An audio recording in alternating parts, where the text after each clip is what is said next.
Hello, this is your host in Mammoth with some instructions on how to operate the pellet stove or pellet fireplace.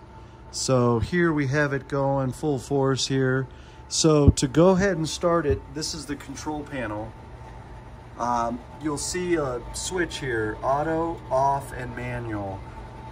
We'll ignore auto. We're only going to use the manual start. So you're going to go from the off position to downward to the manual, and then you're going to push the manual start.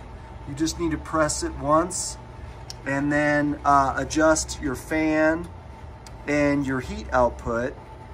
I'm going to turn this back down. You can see this is pretty high here, and so I've got this kind of dialed back. But to get this thing started, you're essentially going to move the switch from the off position down to manual, and then you're going to push this button right here for a manual start. It can take a few minutes. You'll notice the pellets will drop automatically down into the burn basin.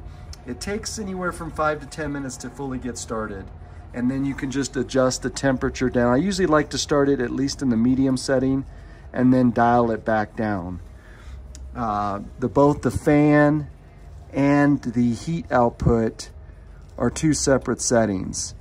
So usually I end up definitely more towards the low range, and it does put out a lot of heat once it gets started just in the low setting, and that's good for just the long-term heat.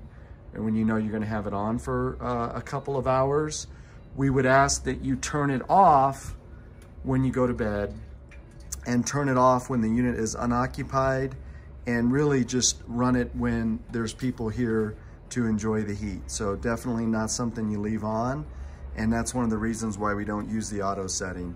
So any questions, please reach out to your host. Thank you.